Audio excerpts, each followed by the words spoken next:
All right, y'all, welcome back to another episode of Why Are We Here? I'm your host, Spencer Crandall. Our guest this week is not a magician, but he can kind of perform magic. His superpower is basically that he's just a chameleon. He can shape his voice and his mannerisms to become just about anybody he wants. His ability to mimic and mirror have gotten him the opportunity to do the impressions for the very people he is impersonating. I'm talking Jeff Goldblum, Andy Cohen, Dr. Fauci. Our guest is 2 thumbs up from some of the biggest celebrities in the world for his ability to capture their likeness and present it back to them. It's incredible. I found him on TikTok and just went down the fucking rabbit hole. I got lost on his TikTok and just watching this guy is incredible. He's been on the Today Show, Jimmy Kimmel Live, 2019 winner of the Kenan Thompson's Ultimate Comedy Experience. Please welcome our friend, Matt Friend. What up, my guy? Hello. How's it going? Thanks for having me. So excited to be here. Dude, I found you on TikTok like we find freaking anything these days. Exactly. The way that I found you was a Stern impression, and I was kind of barely scrolling, and I literally thought that it was just Howard Stern. I was like, oh, that's interesting. And then I saw it was like whatever, impression, whatever. Oh, he's got the wig. You know, I got to tell you, here's the thing, because I know that technically I'm being interviewed as myself, but the problem is when you bring up the Howard Stern, of course you thought it was me, because how could you not? I mean, look at this. Look at my head. It's the same thing.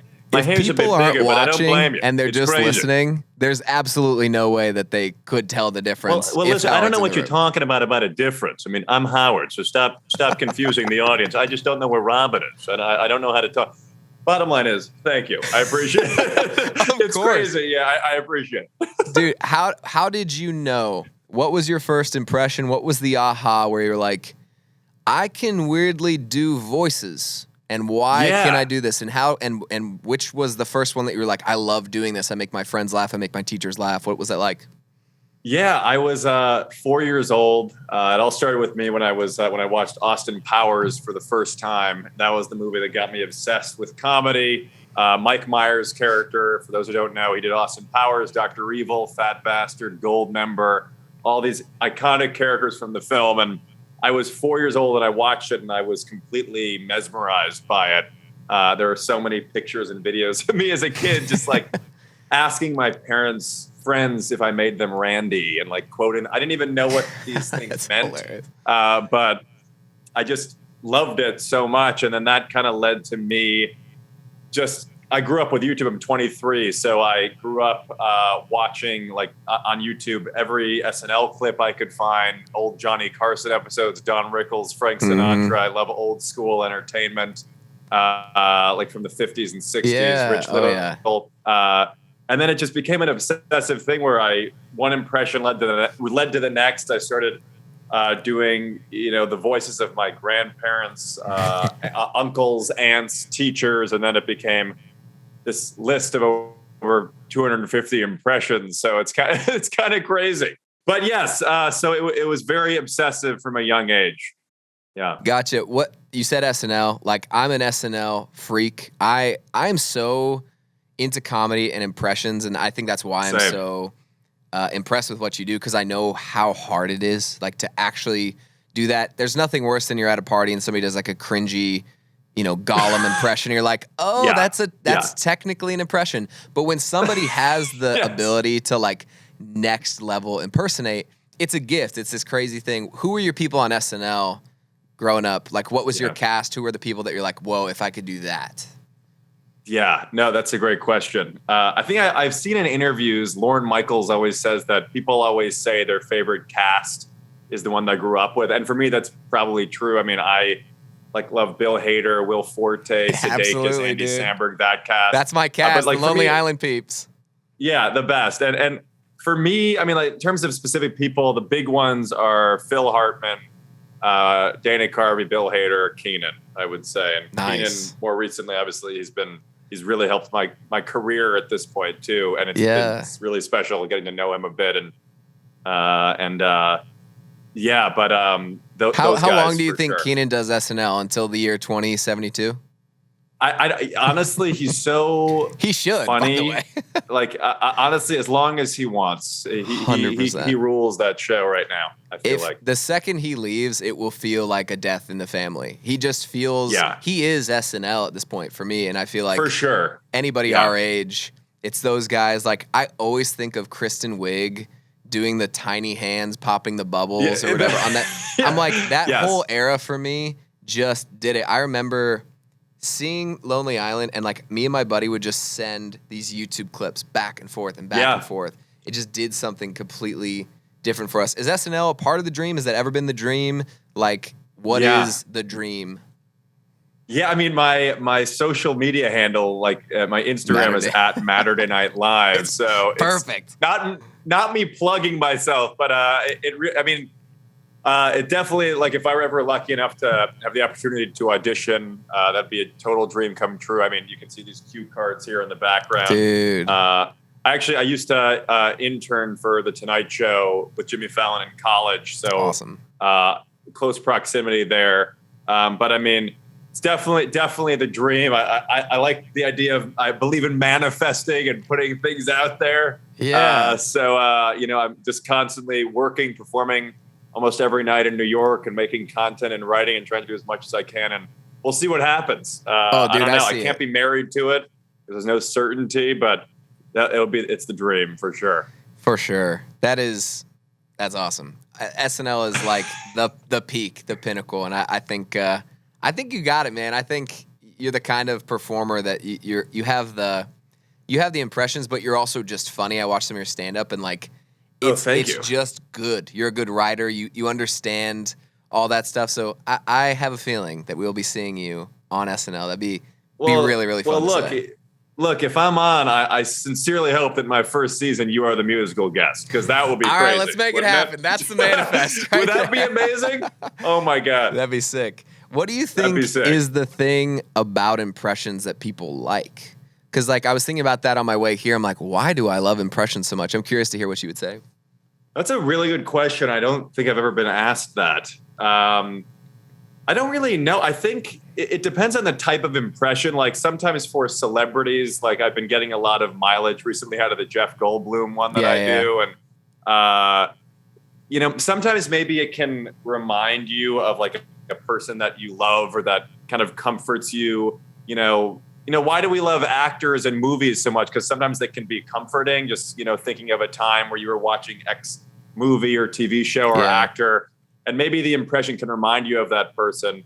In terms of a whole other realm of politically, because some of my stuff is political satire, because I do a lot of impressions. I was just doing a Mitch McConnell video this morning. Because what kills me about your Mitch McConnell is the immediate chin tuck. Well, I did a video because Stephen Breyer, the Supreme Court Justice, announced he's retiring today. And I did a video like this, where I brought out my glasses, I contorted my face like this. It's just the instant turtle effect. And just the turtle effect, yeah. And I think people sometimes like, just the parody, whether you like the person or you don't. Yeah. But I don't know. I have to think about that. That's a really good question. Like, why do we like? Yeah, I was thinking about it on my way here. Yeah, right. Like, there's just these things, and there's no like science behind impressions, but yet I wonder what it is. I also wonder, like, because I think about this way with my music, and I think about this way with actors. Yeah. If you have something that is impressionable, then you're doing something that nobody else is doing. So if I can't do an impression of whoever, they might not have enough of a thing. Jeff Goldblum is just such a thing that we love it so much, and he dares to be different enough that you can impersonate him. I wonder if that's part of that sauce. It's interesting.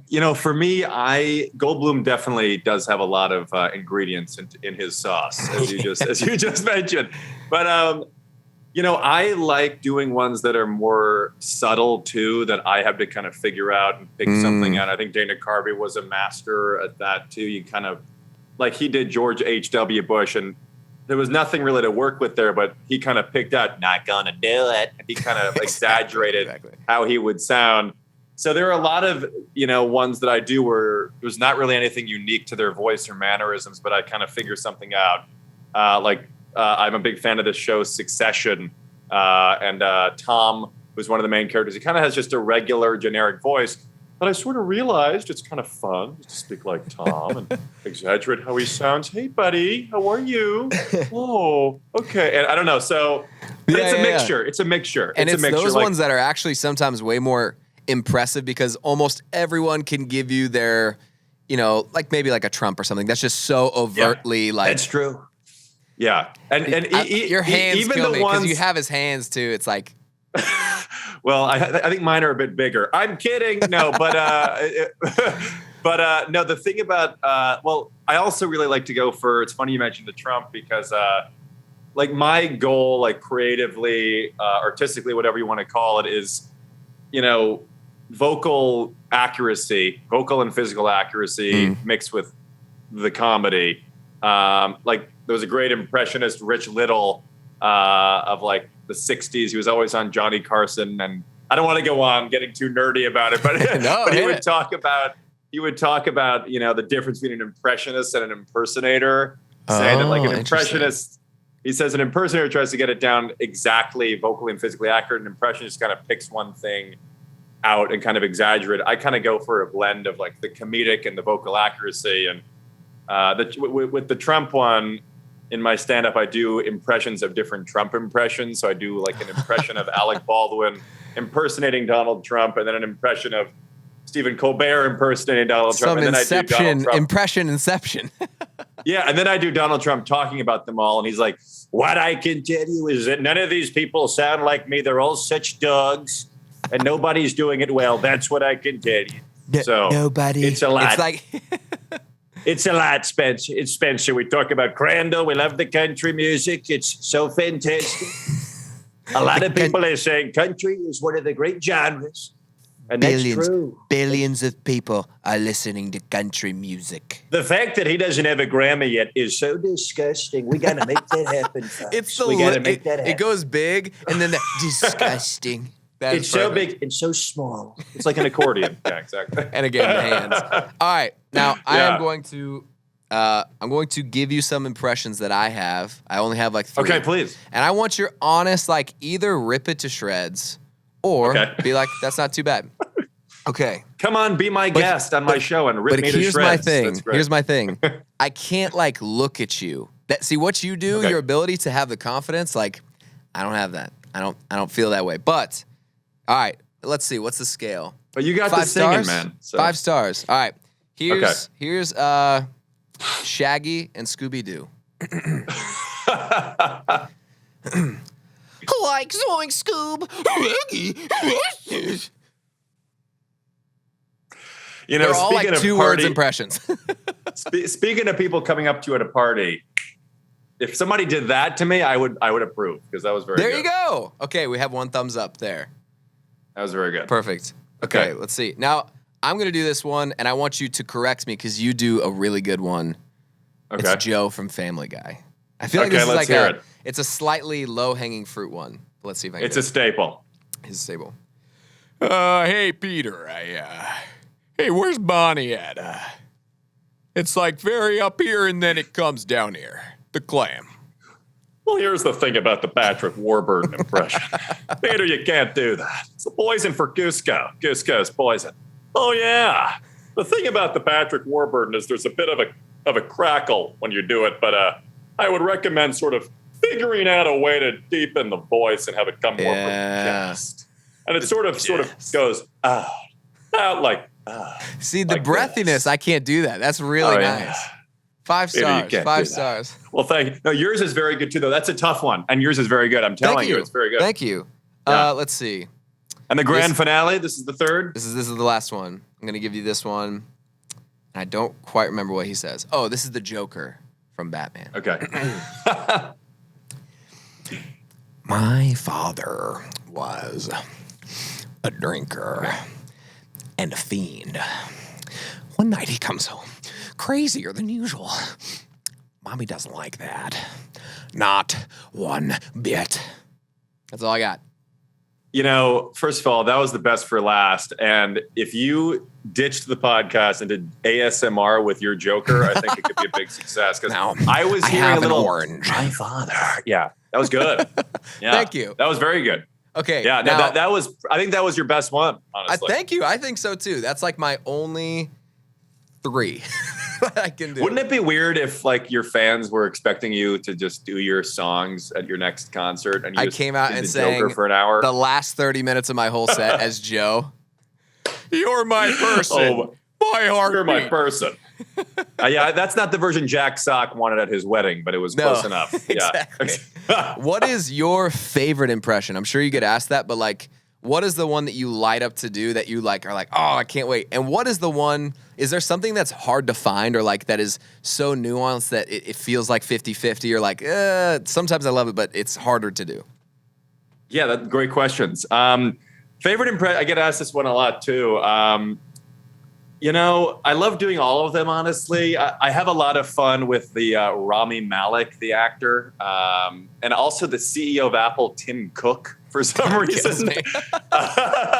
It's so niche, but the Rami is a lot of fun because what happens is you kind of just have to suck in your lips and bulge out your eyes and become a scary little devil. Like, oh my God, this podcast is incredible. I'm loving it. And then the Tim Cook just puts me in a good mood because I just love Apple and those keynotes make me excited for the newest update. He's just, good morning. It's great to be here today. Probably very good for your country music audience. Well, maybe you should, because whenever you do the Tim, you have to know we've got some incredible updates for you today. It's incredible. And then in terms of ones that are 50-50, I mean, some of the more subtle ones, I would say, like, the actor Armie Hammer, a bit more taboo these days to do your eyes. Oh God. But like, that was a crazy one too, because it was like very interesting, but I didn't really know quite how to figure it out. But he's a very, very unique voice too. Like, it's totally insane. Yeah. So that's more niche. But yeah, it's crazy. I don't know. That is wild. Okay, we're going to get into my favorite part of the show, which is I just start to ask all the biggest questions in the universe. Please. It's called Why Are We Here? So we're going to try to figure out why the hell are we here. First of all, you're here because I found you on TikTok. One more time for the plug, at Matterday Night Live. Is that on all socials? Seriously, guys, if you're listening, wait till the end of the podcast, but go and just get lost down the rabbit hole. It's very fun, and your writing, just the way that I think that what sets you apart is it's not the impression is so good, because it is. It's what people are saying that is either topical or like funny on top of that. It's the writing on top of that. That's why like SNL just, it's in your future, man. I see it. We're manifesting. Dude, it right that means the world, because when you say that, because when I was first starting, it was just kind of the voices, and then I added a lot of the writing, and so thank you. I appreciate it. I think that is what sets people apart, especially in that world, is like, I think a lot of people can do a couple impressions. Not a lot of people can do a lot of impressions, and almost no one can do a lot of impressions and write. And I think that's what you have going on. So I don't know. I'm not sponsored by you, but today I feel like I am. I'm going to preach the gospel, Matterday Night Live gospel. All right, here we go. I really appreciate that. All right. First big question. Who in your life could you never leave out of an acceptance speech? Mom and dad. So you're wrapping up. You're hosting now. It's 20 years from now. You're an SNL great. That's the big, hey, everyone, thank you so much. Thanks for watching. I love you, Mom and Dad. If I had to thank anyone on the planet, those two, for sure. Yeah. Were they like, what was their response to like, hey, are you from New York originally? I'm from Chicago. From Chicago.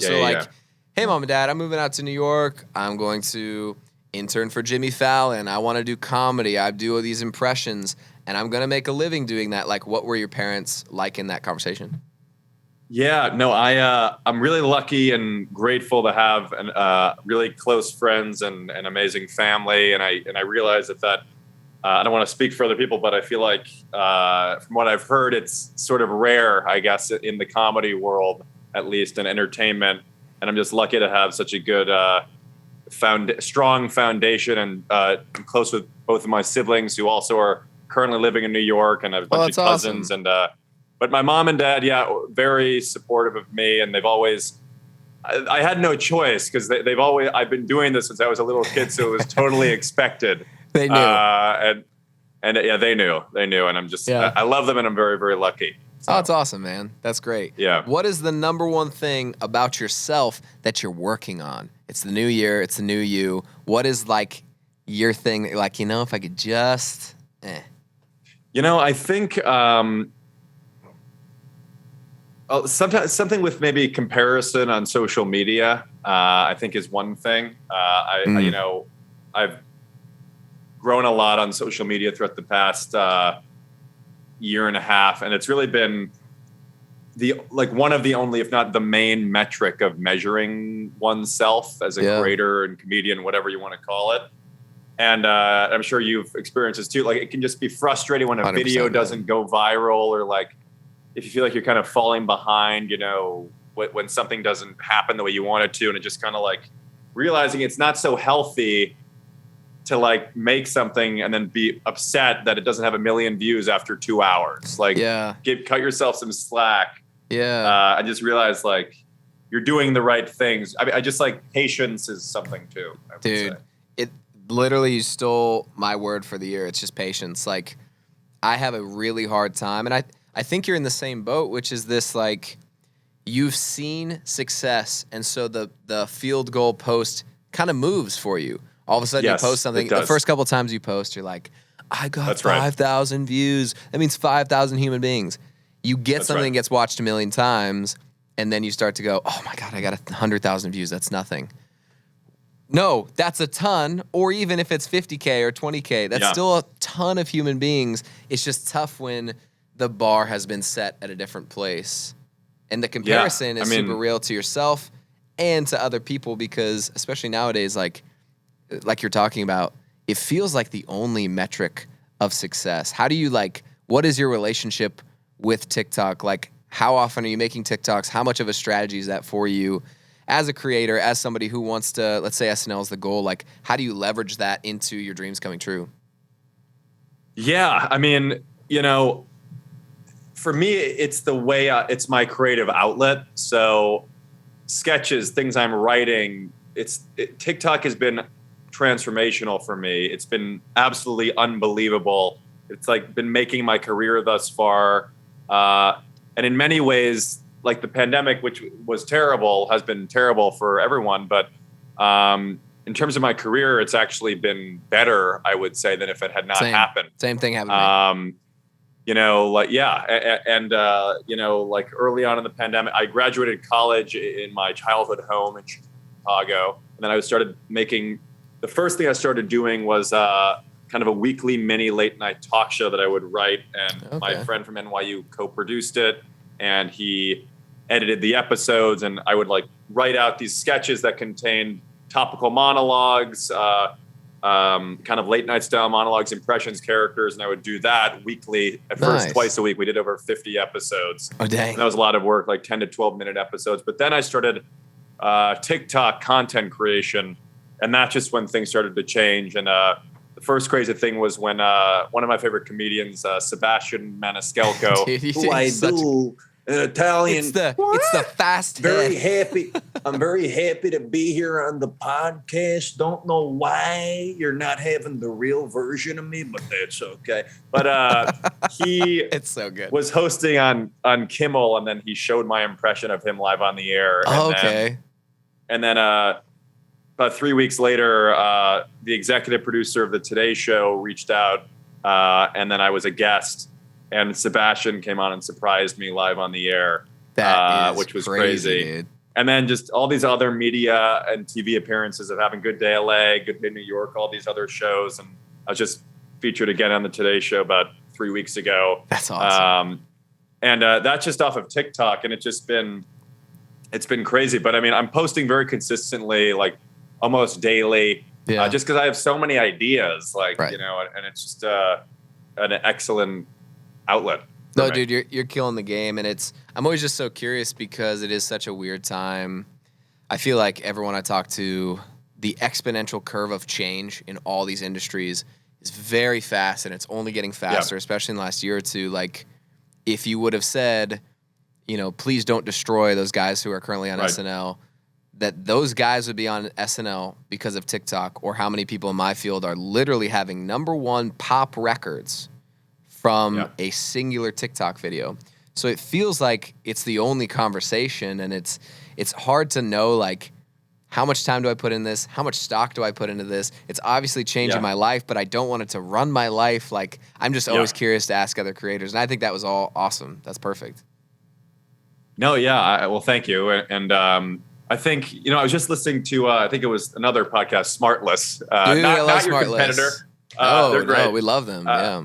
And I think Tina Fey was on, and she was asked, they asked, Will Arnett was like, so Tina, tell me what would you be doing, theoretically, like if you were coming up and you were, 20, 21, 22-year-old Tina Fey, like, what would you do? And that was a good way to squeeze in the Will Arnett impression. Nice. And no, and I think she said, I would be trying to blow up on TikTok. Yeah. That's look, you talked about Lonely Island, their TikTok was YouTube. So it's just, because they came up, they were known for their YouTube videos. So it is remarkable how this platform, the I've just met so many great people. Yeah. Good. I feel like the channels change, but the strategy is the same, which is just make really dope shit where people are watching. So it really is because people will be like, I'm sure people ask you, what are you doing? Why is it working? You're like, I make a ton of shit. It's so consistent, and I fail a lot. I think that's a big part of my strategy is half of it's pulling lottery tickets, so I'm just going to pull more lottery tickets. In some ways, it's like stand-up, I mean, it's very different, but I mean, I'm not trying to go on stage every night and do the exact same thing. I'm trying to do at least 1 or 2 new things per set. And sometimes it might bomb or not do as well, but that's part of the process of iterating and trying new material out. But it's consistency. It's a lot of writing and thinking and editing. And it's not just one thing that is blowing up. It's a lot of different stuff. So you're right on the money there, I think. Yeah, dude. It's wild. Wild, wild west. All right, here's another question for you. Have you ever had an experience that you can't explain? If so, what was it?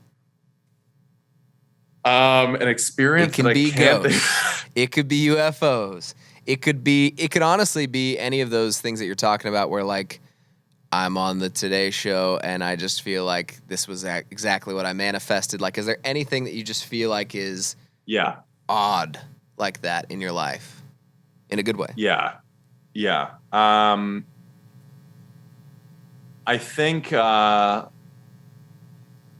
that UFOs, but no, I think, I was in this talent search. Kenan Thompson did this kind of nationwide talent search competition that he does called Kenan Thompson's Ultimate Comedy Experience. And basically comedians compete throughout different cities in America. And then it all culminates in this one final showcase at this comedy club called Caroline's in New York. Oh, nice. And then some of the producers for it saw me at this club called Gotham, and then I basically bypassed the competition and went straight to the final thing, and then I ended up winning it, and that's how I ended up meeting Kenan. But the crazy moment for me was he brought me to SNL, and we went backstage in the after party, and when I was just standing on the stage, I was trying to take it all in.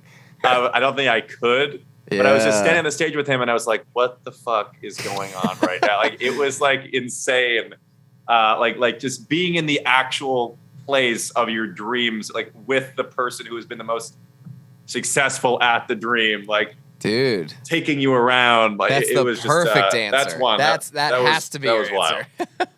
Yeah, that was definitely very thematic. Keeps it stays the course with this podcast interview too. But that was crazy. That was insane. Yeah, absolutely. That is wild. I love that, and it'll How be about fun. you? I kind of want to know about you. Experience? Yeah. Have I ever had an experience that I can't explain? I think there are certain moments like that. There's some career stuff for sure that's where you're just like, what do you mean? This is a person I really looked up to, or just a moment where I'm going on tour with this girl named Lauren Elena this spring, and I remember listening to her in high school. She had this song that it's not a running song, but I would run to this song called Road Less Traveled. And it was just like a jam. And then I asked her to be on this podcast, didn't get a response for like 6 months. And she eventually hit me back and was just like, hey, what are you doing next year? Like, just not even caring about the podcast, which I'm totally fine with. And she was like, would you want to go on tour with me? It's moments like that where it's like, I can't explain how she found me. Like, she doesn't even remember. She's like, I don't know. I just kind of found the music. And so it's stuff like that where you're like, yeah, I don't know what it is about, like, it felt like I made this happen, but I don't think I did. Yeah. Or maybe I did. That stuff is just trippy, and, like, I don't know. Absolutely. Like, to be on stage with Kenan Thompson at SNL feels like too good. Like, the simulation slipping, and they're like, I don't know, just give him, like, the whole thing. Totally insane. I think another one was that first Today Show appearance. That was, like, my first real TV appearance. And just being at home, like, in the house I grew up in, doing impressions, like in the same room, basically. And then being on TV, like my parents were behind filming. That was another weird moment, out of body experience. You couldn't tell yourself 5 years ago that's going to happen. They'd be like, sure, you're full of shit. Yeah, exactly. And that's awesome. Why it's important. The whole perspective thing, like, as you said, where the goalpost keeps moving, you know, it's like, if you could probably have looked at yourself, if 10-year-old you could see what you've done, you know, they'd be like, holy what are you talking about? Yeah. No, I try to remind myself of that all the time, because you and I both have fun stuff going on. And if you don't enjoy it now, like, you won't enjoy it later. It's not like this thing that like, okay, well, then I finally on SNL, you're still going to be stressed. You still got to get up and, like, make breakfast. Like, it will be really, really fun. But for me, like, my goal is to play a football stadium full of people, which is crazy. But I've changed that goal to, like, really mean to enjoy the process of trying to play a football stadium, because that's all you get, and that's all you guaranteed, and that's all you can control. So that's helpful, at least for me, to take the stress off of, like, I may or may not get there, but I'm going to love writing the songs. I'm going to love this podcast. I'm going to love the conversations. And even if it doesn't get watched a billion times, I had fun, and that's all I could control. Dude, I feel the same way. I want to manifest me hosting a late night show, and you're the first musical guest because you're announcing your new stadium tour. Okay, dude, say less. I'll be there. I'll be there. What a fun clip if we get to play this in the future. Us. Oh my God, you did it, guys. Let's say the date right now. What's the date? What's happening? Oh gosh. Yeah. This is gonna say a lot about your belief in me and you. So yes, it will. It will. 2026. I'm gonna give us 4 years. That's a nice, like, grad school, college education. Okay. We're going to keep grinding. And then all of a sudden, they're just going to give you Matterday Night Live. They're just going to give you the whole show. That would be a lot. I wouldn't have even been on SNL for that long, hypothetically, if I got SNL before that period of time. Oh my God. Yeah. Dude, I love it. All right. I'm going to give you one last question. I'm going to let you go because you've been very generous with your time, but just love chatting with you, man. I'm excited to just watch your future and your career blow up and blossom. And that's, like, one of my favorite parts of the show is I actually like talking to a lot of people right when I feel like they're about to pop off, because then I get to be like, ha ha ha, motherfuckers, I showed you guys. I told you he's going to be on SNL. So we get to roll this clip in 6 months or a year, and I get to be like, that's right. And then I'll tweet at you every single Saturday. All right, here we go. What is the most important piece of advice you'd give to someone starting out in your line of work? Don't do it. I'm kidding. I think, it's crazy. And I kind of hate this because I feel like I would be just so annoyed if somebody said this to me. But I feel like the most important thing is just do it. And I know it's really annoying advice and just sounds like one of those annoying motivational YouTube videos. You just got to do it, man. But seriously, it's so simple. You got to just, if you want to be a live performer, like a comedian, you have to physically, when I came to NYU, I didn't know anyone in in comedy clubs. I looked up, I Googled NYU comedians, where do these people start out or where are the open mics perform? You just have to walk into the place. And then you kind of start hanging around. You're meeting the people. You hang around there long enough. You start to meet the right people. You have to physically go there, physically show up, put yourself in that position. Now, that's the live comedy. The other thing is the online content creation. Post a video. like there are no excuses now. Yeah. Unless like just laziness or whatever. It's but true. everybody has a phone. There's so much access now where gatekeepers are not totally eliminated. Obviously, there are still gatekeepers, but a lot of them have diminished because of what we're able to do. The fact that you can post a video in your kitchen and get 1 million views on it and end up on the Today Show. Like before, you'd have to be discovered in a comedy club by the producer or something.